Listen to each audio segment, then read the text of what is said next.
గరుత్మంతుడు విష్ణుమూర్తిని ఇలా అడుగుతున్నాడు.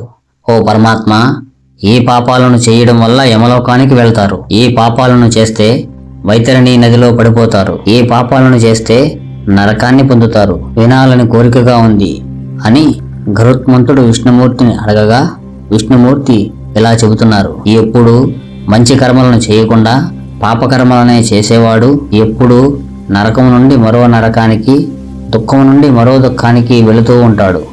అంతేకాదు భయం నుండి మరో భయాన్ని కూడా పొందుతాడు. యమధర్మరాజు పట్టణానికి 4 దిక్కులా 4 ద్వారాలు ఉంటాయి. ఆ ద్వారాలలో దక్షిణ ద్వారం నుండి పాపాత్ములు వెళుతూ ఉంటారు. మిగిలిన 3 ద్వారాల నుంచి పుణ్యం చేసుకున్న వారు వెళుతూ ఉంటారు. నరకానికి వెళ్లే దుర్భరమైన ద్వారాలలో దక్షిణ ద్వారం ఒకటి. దాంట్లో నుంచి పాపాత్ములు వెళుతూ ఉంటారు. అధికమైన దుఃఖాన్ని కలిగించే వైతరణి నది కూడా ఉంటుంది. నరక మార్గంలో ఎటువంటి పాపాత్ములు వెళతారో అట్టి పాపాత్ముల విషయం గురించి చెబుతాను. ఓ గరుత్మంత, శ్రద్ధగా విను. బ్రాహ్మణులను చంపినవారు, ఆవులను చంపినవారు, శిశువులను చంపినవారు, స్త్రీలను చంపినవారు వీళ్ళందరూ నరకానికి వెళ్తారు. అంతేకాదు గురువు, దైవం, బ్రాహ్మణులను, స్త్రీల ధనాన్ని, పిల్లల ధనాన్ని ఎవరు అపహరించారో వాళ్ళందరూ కూడా నరకానికి వెళతారు. డబ్బులు అప్పుగా తీసుకుని తిరిగి ఎవరు ఇవ్వకపోతారో, దాచమని ఇచ్చాక ఆ డబ్బును అపహరిస్తారో, నమ్మిన వాళ్ళని ఎవరైతే చెరుపు చేస్తారో, ఎవరు అన్నంలో విషం పెట్టి చంపుతారో, ఎవరు దోషాలను గ్రహించి మంచి గుణాలను వదిలేసి సంతోషిస్తూ ఉంటారో, ఎవరైతే మంచి గుణాల వారి పట్ల అసూయ కలిగి ఉంటారో, ఎవరు మంచివారు స్నేహం చేయకుండా దుర్మార్గుల స్నేహం చేస్తారో, ఎవరు జ్ఞానహీనులవుతారో వాళ్ళందరూ కూడా నరకలోకానికే పోతారు. ఎవరైతే పుణ్యక్షేత్రాలను, మంచి పురుషులను, మంచి కర్మలను, ఎవరైతే గురువులను, దైవాన్ని, వేదాలను, తర్కశాస్త్రాలను నిందిస్తారో వాళ్ళు కూడా నరకలోకానికే పోతారు. ఎవరైతే ఇతరులు దుఃఖిస్తూ ఉండగా సంతోషిస్తారో, ఎవరైతే ఆనందం కలవారికి దుఃఖాన్ని కలగజేస్తారో, ఎవరైతే చెడ్డ మాటలు సంభాషిస్తారో, సర్వకాల సర్వావస్థలలో ఎవరు చెడు తలంపులు కలవారై ఉంటారో, అంతేకాదు మంచి మాటలు చెబితే వినని వారు కూడా ఎవరైతే దుష్టభావాలు కలవారు ఉంటారో అలాంటి వారందరూ కూడా నరకలోకానికి వెళతారు. వారు వెళ్లే దారిలో యమదూతల కొరడాలచే కొట్టబడుచు ఆ పాపాత్ములు వైతరణి నదిలో పడుతూ ఉంటారు. ఈ వైతరణి నదిలో పడే పాపాత్ములు ఎవరో చెబుతాను. గరుత్మంతా శ్రద్ధగా విను. ఎవరైతే తల్లిని, తండ్రిని, గురువును, ఆచార్యులను, పూజ్యులను వ్యతిరేకిస్తారో వాళ్ళందరూ కూడా ఆ వైతరణి నదిలో పడతారు. పతివ్రతాభావం కలది, మంచి కులంలో పుట్టినది, వినయ విధేయతలు కలిగినది అయినటువంటి స్త్రీని కోపం వల్ల, గొడవల వల్ల ఎవరైతే విడిచిపెడతారో వారు కూడా ఈ వైతరణి నదిలో పడిపోతారు. మంచి వాళ్లకు అనేక మంచి గుణాలు ఉండగా వారిలో చెడు గుణాలను మరీ వెతికి ఆక్షేపించేవాళ్ళు, అదిగో ఇటువంటి వారంతా ఈ వైతరణి నదిలో పడుతూ దుఃఖాన్ని అనుభవిస్తూ ఉంటారు. బ్రాహ్మణునికి సహాయం చేస్తానని, దానం ఇస్తానని ప్రతిజ్ఞ చేసి ఇవ్వని వారు కూడా ఈ వైతరణి నదిలోనే పడతారు. యజ్ఞ యాగాలకు భంగం చేసేవాళ్ళు, విష్ణు కథలకు అంతరాయం కలిగించేవాళ్ళు, భూములను, సరిహద్దులను చెడగొట్టేవాళ్ళు, మద్యాన్ని విక్రయించేవాళ్ళు, రజస్వల కాని స్త్రీని వివాహం చేసుకున్నవారు, పశువులను చంపి తినేవారు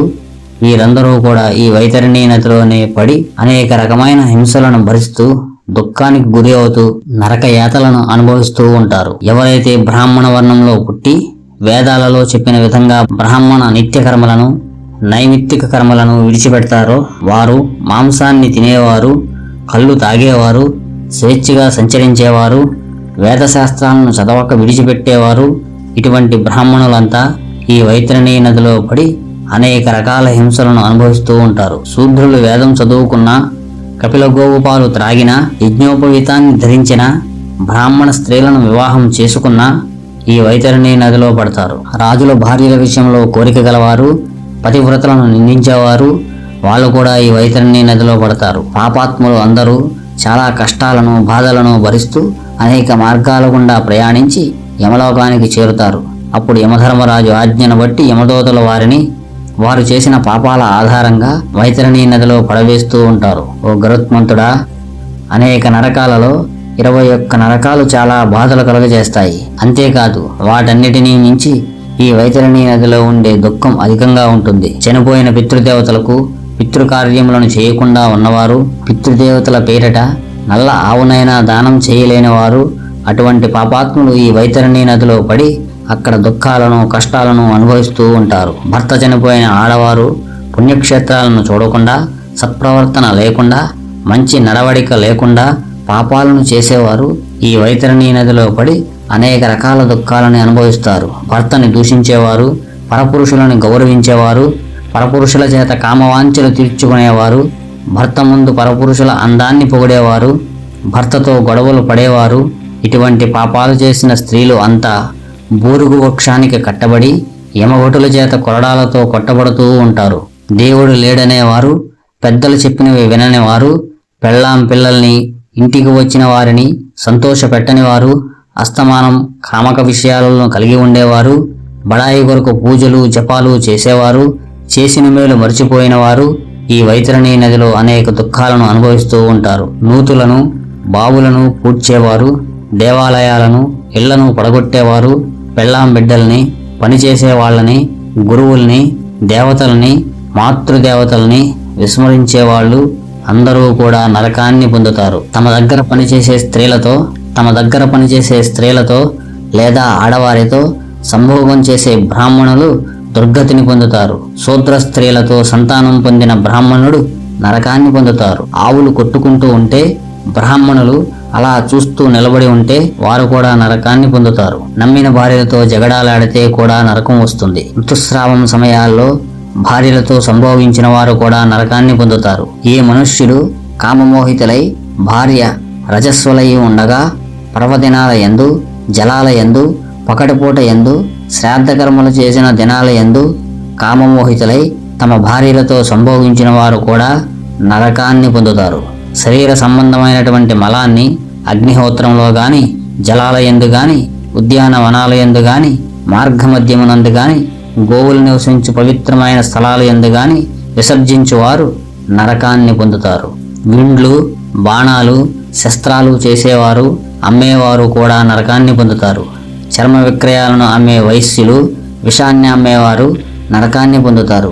ఎవరి కోరికల్ని అయినా భంగం చేస్తే వారికి కూడా నరకం సంభవిస్తుంది. ఆకలితో ఉన్న బ్రాహ్మణులకు అన్నం పెట్టకపోయినా, సర్వజీవుల యందు విశ్వాసం లేకపోయినా, ఆత్మజ్ఞానం ఉపదేశించే గురువులు, పురాణం చెప్పే గురువులను గౌరవించకపోయినా నరకం సంభవిస్తుంది. వివాహాలని పాడు చేసే వాళ్ళకి, తీర్థయాత్ర జరగకుండా చేసేవాళ్ళు, ప్రయోజనాలను చెడగొట్టేవారు భయంకర నరకానికి వెళ్ళి తిరిగి రాకుండా అక్కడే ఉంటారు. ఇళ్లకి, ఊర్లకి, తోటలకి నిప్పు పెట్టే పాపుల్ని వారు చనిపోయాక యమదూతలు తీసుకువెళ్లి అగ్నిగుండాలలో వేసి అనేక నరకాలలో హింసిస్తూ ఉంటారు. ఒక్కొక్కప్పుడు చేసిన పాపాలని అనుసరించి యమధర్మరాజు ఆజ్ఞ వల్ల భూలోకంలో చెట్లు, పర్వతాలు మొదలైన వాటిగా పుడతారు. బ్రహ్మదేవుడు 84 లక్షల జీవరాశులను సృష్టించారు.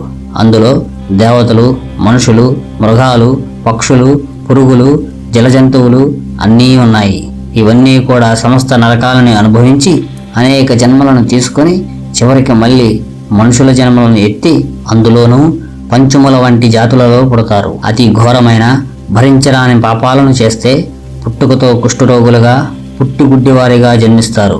అందుకనే ఓ గరుత్మంతుడా, మానవ జన్మ అతి దుర్లభమైనది. ఎన్నో జన్మల ఫలితమే ఈ మానవ జన్మ. ఓ గరుడా, ఇలా పాపం చేసిన ప్రతి ఒక్కరూ ఒక్కొక్క పాపానికి ఒక్కొక్క నరకంలో యాతనలు, బాధలు అనుభవించి తిరిగి భూమి మీద మనిషిగా జన్మించి మిగిలిన పాప ఫలమును అనుభవిస్తారు. ఓ భక్తవత్సల, ఈ భూమి మీద పుట్టిన జీవరాశులలో మనిషి జన్మ కడు శ్రేష్టమైనది, గొప్పది. మనిషికి మాత్రమే మిగిలిన జీవరాశుల కంటే తెలివి, జ్ఞానం అనేవి మెండుగా ఉంటాయి. ఆహభావాలను కలిగి ఉంటాడు. మిగిలిన జీవరాశులలో, పశుపక్షాదులలో వాటి వెన్నెముక భూమికి అడ్డంగా పెరుగుతూ, నోటితో తింటూ, విచక్షణ లేని జీవితాన్ని గడుపుతూ కాలగర్భంలో కలిసిపోతాయి.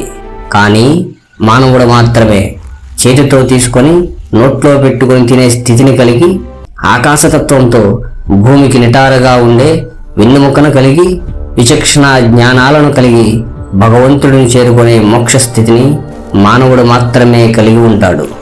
కాబట్టి ఓ గరుడా, ఎవరైతే వేదాచరణ ధర్మాచరణలతో సత్యాసత్యాలను, పాపపుణ్యాలను తెలుసుకొని ఎవరైతే త్రికరణ శుద్ధిగా మనస్సును నారాయణుడు యందే లగ్నం చేసి పరోపకార పరాయణులై స్వార్థరహితంగా జీవించిన వారు ఆడవారైనా మగవారైనా ఆ పరమాత్మ సన్నిధిలో మోక్ష సామ్రాజ్యాన్ని పొందుతారు. ఇది సత్యం సత్యం తథ్యం అని శ్రీ మహావిష్ణువు ఆ గరుత్మంతునికి నరకలోకాల గురించి వివరించారు.